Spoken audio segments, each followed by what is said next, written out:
নমস্কাৰ welcome back to my YouTube channel. আজি class 4ৰ পৰিৱেশৰ পাঠ 4ৰ জীৱ আৰু পৰিৱেশৰ প্ৰশ্ন উত্তৰ তোমালোকক লিখি দেখুৱাম। মৰমৰ ছাত্ৰ ছাত্ৰীসকল, প্ৰথমতে প্লিজ তোমালোকে মোৰ চেনেলটো ছাবস্ক্ৰাইব কৰি দিবা আৰু লগতে থকা বেল আইকনটো প্ৰেছ কৰিবা। ভিডিঅ'টো ভাল লাগিলে লাইক কৰি দিবা। তেতিয়াহ'লে ব'লা চোৱা, তলত দিয়া পৰিৱেশৰ উপাদানবোৰক জীৱীয় আৰু অজীৱীয় হিচাপে ভাগ কৰা। বায়ু, পানী, ভেকুলী, মাছ, শিলাখণ্ড, বালি, সূৰ্যৰ তাপ আৰু পোহৰ, ভেঁকুৰ, সাপ, উষ্ণতা, ধান, বাঘ, ঘাঁহ, কেঁচু, মাটি, বগলী। চোৱা, জীৱীয়বিলাক ইয়াত লিখিবা আৰু অজীৱীয়বিলাক ইয়াত লিখিবা।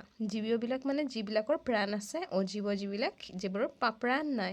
জীৱীয় কি? ভেকুলী, মাছ, সাপ, বাঘ, কেঁচু, বগলী ইয়াত লিখিবা। বাকীখিনি অজীৱীয়বোৰ বায়ু, পানী, শিলাখণ্ড, বালি, সূৰ্যৰ তাপ আৰু পোহৰ, ভেঁকুৰ, ধান, উষ্ণতা, মাটি, এইবোৰ অজীৱীয় উপাদানবোৰত লিখি দিবা। ঠিক আছে, নেক্সট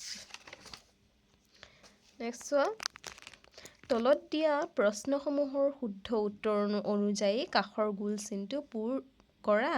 খাদ্য গ্ৰহণৰ ক্ষেত্ৰত তলৰ কোনটো ক্ৰম শুদ্ধ? 2 নম্বৰ শুদ্ধ দিবা। ঘাঁহ হৰিণে খায়, হৰিণক বাঘে খায়। চোৱা, 2 নম্বৰটো এনেকৈ ফিল কৰি দিবা। খ নম্বৰ চোৱা, খাদ্য গ্ৰহণৰ ক্ষেত্ৰত পুখুৰী বা জলাশয়ত কোনটো ক্ৰম দেখা যায়? চোৱা, 2 নম্বৰটো টিক কৰিবা। ঘাঁহ, ফৰিং, ভেকুলী। ঘাঁহক ফৰিঙে খায়, ফৰিঙক ভেকুলীয়ে খায়। এনেদৰে 2 নম্বৰটো টিক কৰিবা। তাৰপিছত চোৱা, 2 নম্বৰ উত্তৰ লিখা। এইবোৰ প্ৰশ্ন উত্তৰখিনি আমি কৰিম। পৰিৱেশত থকা জৈৱিক উপাদানবোৰ কি? উদ্ভিদ, প্ৰাণী আৰু চৰাই। তাৰপিছত চোৱা, খ নম্বৰ, উদ্ভিদে খাদ্য প্ৰস্তুত কৰিবলৈ কি গেছ ব্যৱহাৰ কৰে?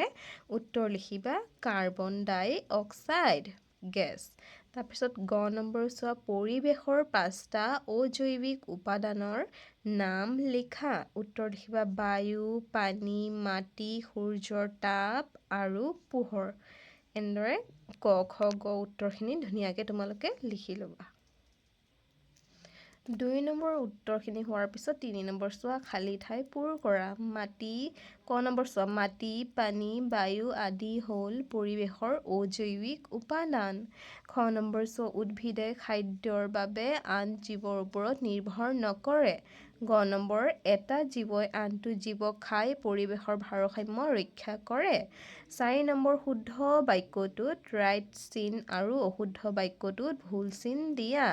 ক নম্বৰ, বাসস্থানৰ বাবে এটা প্ৰাণীয়ে আন এটা প্ৰাণীৰ ওপৰত নিৰ্ভৰ কৰে। ভুল চিন দিবা। চোৱা, খ নম্বৰ, নেউল এবিধ মাংসভোজী প্ৰাণী। শুদ্ধ দিবা। প্ৰাণীবোৰে পৰিৱেশৰ ক্ষমতা ৰক্ষা কৰে। শুদ্ধ দিবা। 5 নম্বৰ চোৱা, ক অংশৰ লগত খ অংশ আঁচটানি মিলোৱা। ক অংশ, শস্য কীট-পতংগক খেলায় সাপক। খ অংশত কি দি আছে? মাছে খায়, চিলনীয়ে খায়, এন্দুৰে খায়, ভেকুলীয়ে খায়। শস্যক এন্দুৰে খায়, কীট-পতংগক ভেকুলীয়ে খায়, শেলাইক মাছে খায়, সাপক চিলনীয়ে খায়। এনেদৰে আঁচটানি মিলাই দিবা। চোৱা, 6 নম্বৰ, উদ্ভিদ আৰু প্ৰাণীৰ পৰস্পৰ নিৰ্ভৰশীলতাৰ সম্পৰ্কে 3টা বাক্য লিখা। এতিয়া আমি ইয়াৰ উত্তৰখিনি কৰিম। 6 নম্বৰ, উদ্ভিদ আৰু প্ৰাণীৰ পৰস্পৰ নিৰ্ভৰশীলতাৰ সম্পৰ্কে 3টা বাক্য লিখা। উত্তৰ লিখিবা। 1 নম্বৰ দি, খাদ্যৰ বাবে সকলো প্ৰাণীয়ে প্ৰত্যক্ষ বা পৰোক্ষভাৱে উদ্ভিদৰ ওপৰত নিৰ্ভৰশীল। 2 নম্বৰ দি লিখিবা, প্ৰাণীয়ে উদ্ভিদৰ বীজ বিস্তাৰণত সহায় কৰে। 3 নম্বৰ পইণ্ট দি লিখিবা, প্ৰাণীয়ে উশাহ ল'বলৈ প্ৰয়োজনীয় অক্সিজেন উদ্ভিদৰ পৰা পায়। এনেদৰে চোৱা, গোটেইখিনি আমাৰ 6 নম্বৰলৈকে কমপ্লিট হৈ গ'ল। ভিডিঅ'টো শেষলৈকে চোৱাৰ বাবে বহুত বহুত ধন্যবাদ। মৰমৰ ছাত্ৰ ছাত্ৰীসকল, আজিৰ ভিডিঅ'টো ইমানেই আছিল। ভিডিঅ'টো ভাল লাগিলে লাইক কৰি দিবা আৰু চেনেলটো ছাবস্ক্ৰাইব কৰিবলৈ নাপাহৰিবা, কাৰণ তোমালোকৰ অবিহনে মোৰ চেনেলটো অকণো আগবাঢ়িব নোৱাৰে। গতিকে ধন্যবাদ।